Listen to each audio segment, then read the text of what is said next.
There are crimes in history that the world knows about. Crimes that are taught in schools, documented in museums, and remembered in memorials built from stone and steel so that future generations will never forget.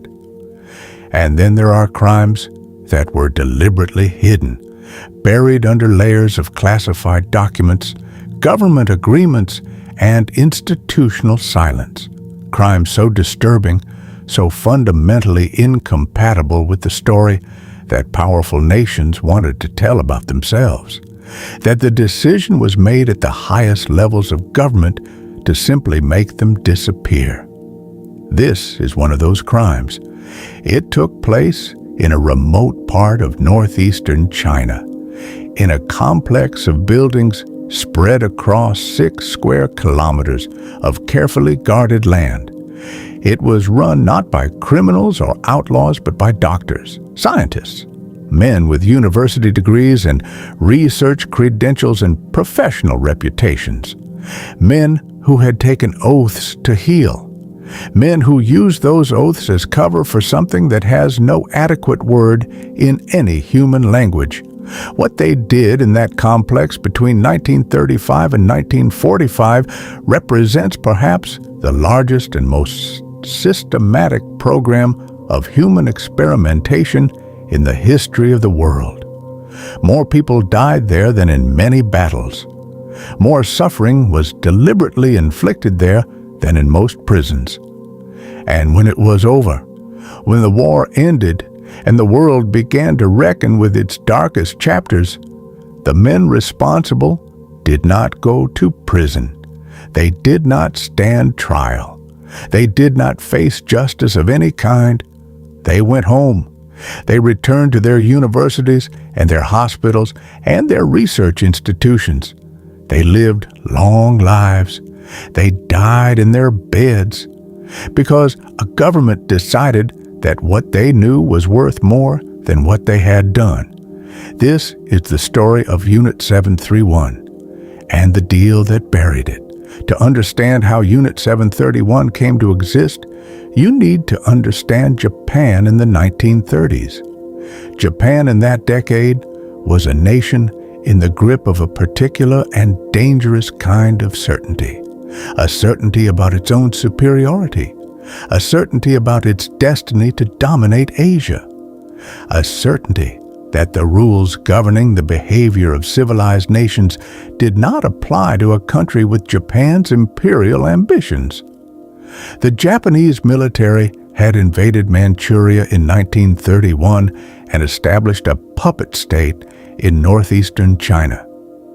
It was in this territory, far from international observation and diplomatic oversight, that the Imperial Japanese Army began to explore possibilities that would have been unthinkable anywhere else. The man at the center of this story was a Japanese army surgeon named Shirō Ishii. He was brilliant. By every account, genuinely extraordinarily brilliant. He had graduated at the top of his class from Kyoto Imperial University.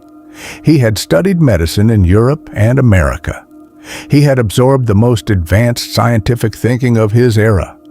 And he had come home with a conviction that would define his career and destroy countless lives. He believed that biological warfare was the weapon of the future. He believed that the nation that mastered it first would gain an advantage so decisive that conventional military power would become almost irrelevant. And he believed that the only way to truly master biological warfare was to test it. Not on animals, not in laboratories, on human beings. In 1935, with the full authorization of the Japanese Imperial Army and the knowledge of the Japanese government, Shirō Ishii established his facility in Pingfang, a district outside the Manchurian city of Harbin. It was built to look from the outside like a lumber mill. The cover name was the Epidemic Prevention and Water Purification Department of the Kwantung Army. Inside the walls, It was something else entirely. It was a city of death. The complex contained more than 150 buildings, laboratories, operating theaters, incinerators, holding cells. At any given time, between 300 and 600 prisoners were held within its walls.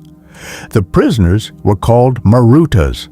The word means logs, as in lumber, as in the cover story of The Mill Outside. The men who worked in that facility did not refer to their subjects as people. They referred to them as logs, and they processed them accordingly. The experiments conducted at Unit 731 were not the work of madmen acting without method or structure. That would almost be easier to understand. They were systematic, carefully documented, scientifically organized. Research papers were written. Data was collected. Results were analyzed and shared with colleagues. It looked, in its external form, exactly like legitimate scientific research. The difference was in the subjects. Prisoners were infected with plague, cholera, typhoid, anthrax, and dozens of other pathogens.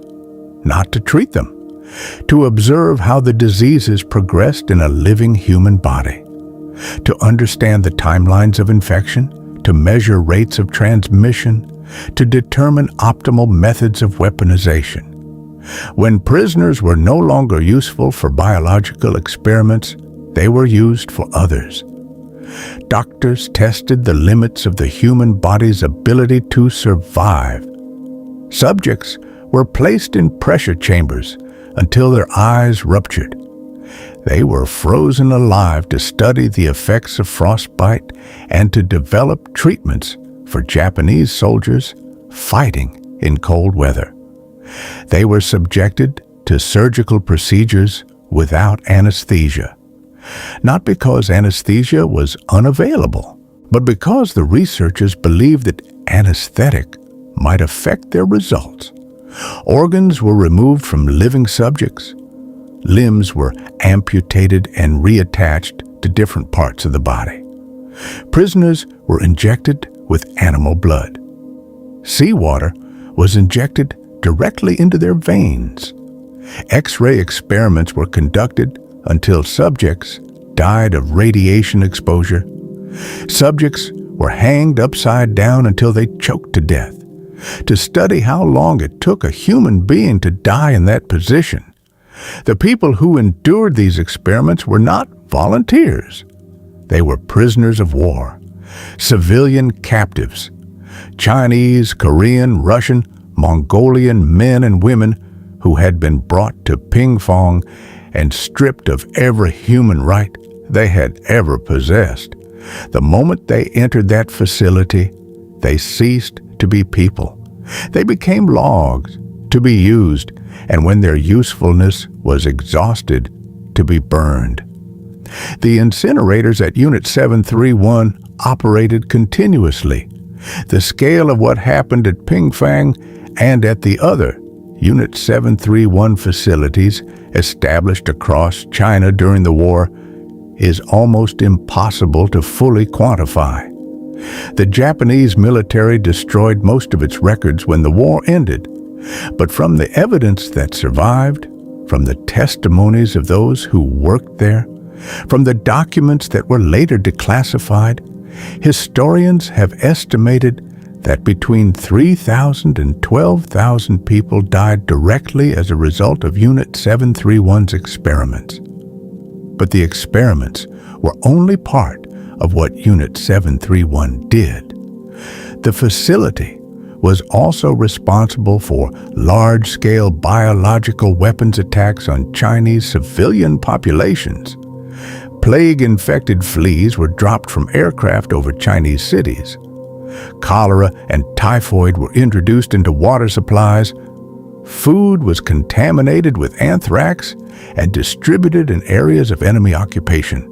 The death toll from these attacks is estimated at somewhere between 200,000 and 500,000 people, men, women, and children who never knew what had killed them, who died of diseases that spread through their communities for months after the attacks, who were, in the coldest possible analysis, simply test subjects on a larger scale. Data points in Shirō Ishii's research program. In August 1945, the Soviet Union declared war on Japan and began advancing rapidly through Manchuria. Unit 731 was no longer safe. Ishii gave the order to destroy the facility. The buildings were dynamited. The remaining prisoners were killed. The animals used in experiments were released, spreading plague-infected rats into the surrounding countryside, and the researchers packed their research, their data, their years of accumulated findings about how to kill human beings with disease, and they ran. Ishii and his team made their way back to Japan. They burned what they could not carry. They buried the rest, and they waited to see what the end of the war would bring.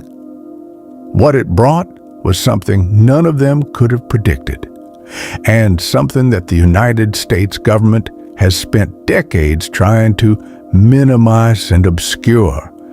American forces occupied Japan after the surrender, and almost immediately, American intelligence operatives became aware of what Shirō Ishii and Unit 731 had been doing. The scale of the research was staggering. 10 years of human experimentation on a scale that no legitimate research program could ever replicate. Data on plague and cholera and anthrax and dozens of other biological agents that American scientists could only have obtained through decades of additional research. Research that, if conducted legitimately, would have taken generations. The Americans faced a choice. They could treat the Unit 731 researchers as the war criminals they were. They could prosecute them alongside the Nazi doctors who were then standing trial at Nuremberg for almost identical crimes. They could give the victims and their families the justice that had been given to the victims of Nazi medical experiments. Or they could make a deal. The deal that was made in 1948 was not announced publicly. It was not debated in Congress. It was decided quietly in classified meetings by men who believed that the Cold War that was already beginning to reshape the world justified any accommodation, any compromise, any bargain. The terms were simple. Shirō Ishii and his researchers would hand over all of their data, every document, every finding, every result of every experiment conducted on every prisoner who had ever been brought to Pingfang. In exchange, the United States would grant them immunity from prosecution, no trials, no prison sentences, no accountability of any kind. The deal was done. General Douglas MacArthur, who commanded American occupation forces in Japan, personally approved the arrangement. The justification given in the classified documents was straightforward. The data was militarily valuable. The Soviets must not be allowed to obtain it. And prosecuting Ishii would require making the research public, which would alert the Soviets to how far Japanese biological weapons research had advanced. It was, by the cold logic of the early Cold War, a defensible position. It was also, by any moral standard that had ever been applied to the conduct of human beings toward one another, an act of profound and deliberate injustice. The survivors of Unit 731, the families of those who had died in its laboratories, the hundreds of thousands of civilians who had been killed by its biological weapons attacks. None of them were consulted. None of them were compensated. None of them were told why the men responsible would not be punished. They were simply told nothing, because the agreement required silence, and silence was maintained for decades. Shirō Ishii returned to civilian life in Japan. He practiced medicine. He gave occasional lectures. He lived in a house in Tokyo. He died in 1959 of throat cancer. He was never arrested. He was never charged. He was never required to answer publicly for a single one of the thousands of deaths he had authorized and overseen. The researchers who had worked under him resumed their careers in Japan's medical and scientific establishment. Several became prominent figures in Japanese medicine. At least one went on to lead a major Japanese university. They lived, and in many cases prospered, for decades after the war. The American government maintained the secrecy of the Unit 731 agreement until 1998, when declassified documents finally confirmed what historians had long suspected. The Japanese government did not formally acknowledge the existence of Unit 731 or its activities until decades after the war ended, and even then the acknowledgement was partial. Qualified, carefully worded to minimize the scale of what had happened, the prisoners who died at Pingfang have no memorial. There is a small museum on the site of the former facility in China, but there is no Nuremberg for Unit 731. No judgment delivered, no sentence carried out, no official reckoning with what was done and what was hidden. The Nazi doctors who conducted human experiments were tried at Nuremberg in 1946 and 1947. Several were executed. The Japanese doctors who conducted experiments on a larger scale and over a longer period were protected by the country that had just defeated them, because their research was useful, because the Cold War was more important than justice, because the men who made that decision believed with the absolute confidence of people who have never had to experience injustice personally that this was the right choice. Here is what we know. Between 3,000 and 12,000 people died in the laboratories of Unit 731. Between 200,000 and 500,000 people died from its biological weapons attacks.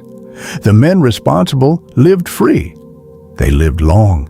They lived well, because a government decided that what they knew was worth more than what they had done. Think about what that means. Think about the standard it sets. Think about what it says about the limits of justice when national interest is placed on the other side of the scale. The agreement made in 1948 was not made by evil men. It was made by practical men. Men who believed they were making the best decision available to them in difficult circumstances. And that, perhaps, is the most disturbing part of this entire story. Not that monsters did monstrous things, but that reasonable men decided that monstrous things could be forgiven, could be hidden, could be exchanged for information and filed away in classified archives where the dead would never hear the verdict. The victims of Unit 731 are still waiting for that verdict. They will wait a long time. If this story changed something in the way you see the world, if it made you ask questions that you did not have before, subscribe, because the agreements that were made in the dark in the years after the Second World War go far deeper than this one story. And I am just getting started.